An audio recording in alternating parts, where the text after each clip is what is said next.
Bonjour, donc là on va travailler sur la leçon, donc on est dans le paragraphe grand 2, schéma de Bernoulli, et on va travailler sur l'utilisation d'arbres pondérés, comme on a pu le voir dans le chapitre sur les variables aléatoires.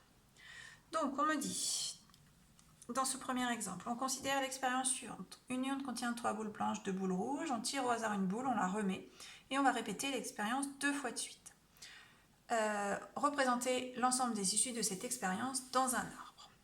Donc, on va déjà commencer par appeler B, par exemple, l'événement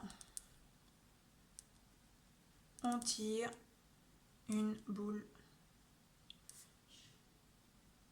blanche. Ok, et puis je vais utiliser la notation pour l'événement contraire. B bar, c'est on tire une boule pas blanche, c'est-à-dire une boule rouge. J'aurais pu l'appeler R aussi. Alors, ce que l'on sait, c'est que la probabilité de B, elle est de 3 sur 5, parce qu'on a 3 boules blanches sur 5 boules blanches en tout, donc de 0,6. Je peux en déduire que la probabilité de B bar, elle est de 0,4, donc il suffit de voir combien il manque à 0,6 pour arriver à une probabilité totale de 1, ou alors de se dire, c'est 2 sur 5 en tout. Donc, pour tracer un arbre pondéré qui va représenter cette situation, on a une répétition de 2 expériences. Donc, dans une épreuve de Bernoulli, on a toujours 2 branches, parce qu'on a 2 issues possibles, donc B ou B bar. Cette partie de là constitue la première épreuve. On va répéter, quelle que soit l'issue, une deuxième fois cette épreuve. Donc il faut que je refasse ce même dessin au bout de chacune des branches. B, B bar, B, B bar.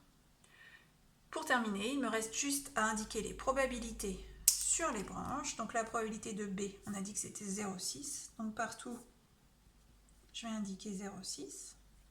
Et 0,4 pour B bar, partout.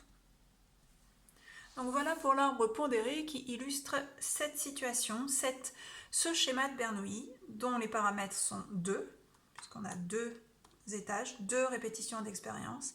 Et le deuxième paramètre P, la probabilité de succès, si on considère que c'est tirer une boule blanche, c'est 0,6. Alors, les propriétés qui se trouvent en dessous, on les a déjà rencontrées. On va les relire ensemble. Alors, dans le cas d'une répétition d'expériences identiques et indépendantes représentée par un arbre pondéré.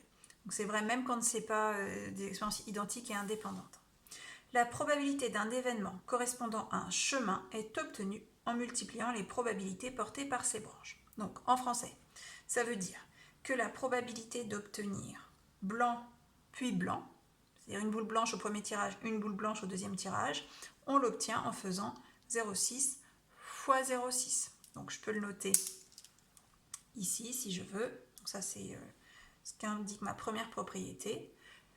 La probabilité d'obtenir blanc puis blanc, c'est 0,6 fois 0,6, donc 0,36. Donc dans cette expérience, j'ai en fait 36% de chance d'obtenir 2 boules blanches. Ici, si je voulais savoir la probabilité d'avoir une boule blanche puis une boule rouge, je ferais 0,6 fois 0,4, soit 0,24. Donc de les avoir dans cet ordre-là, blanc puis rouge. Si c'est le contraire, rouge puis blanc, j'ai 0,4 fois 0,6. Donc ce qui fait aussi 0,24. Et pour la dernière, la probabilité d'obtenir 2 boules rouges, elle est de 0,4 fois 0,4, donc 0,16. Juste une précision, si j'additionne tout, ça fait 1. Deuxième propriété, la probabilité d'un événement correspondant à plusieurs chemins est obtenue en ajoutant les probabilités des événements correspondant à chaque chemin. Par exemple, la probabilité d'obtenir 2 boules de couleurs différentes, elle correspond à 2 chemins, celui-ci et celui-ci, puisque là c'est blanc puis rouge, et là c'est rouge puis blanc. Donc la probabilité d'obtenir 2 boules de couleurs différentes, elle correspond à ce chemin et ce chemin. Donc la probabilité, parce qu'elle s'obtenir en ajoutant 0,24 et 0,24. Donc ça, c'est ce que signifient les propriétés. Donc on va appliquer ça à la suite de l'exemple. On me demande de calculer un certain nombre de probabilités. Donc là, maintenant, ça va être assez facile. Donc, on a 3 questions, toujours avec le même exemple.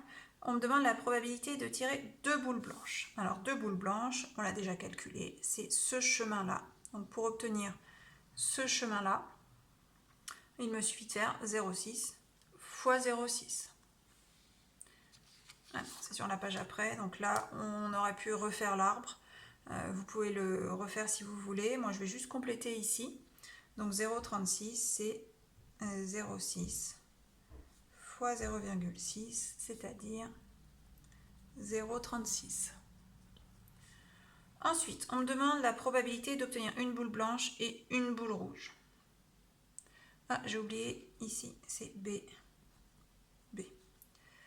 Donc, obtenir une boule blanche et une boule rouge, ça correspond à 2 issues. B, B bar et B bar, B.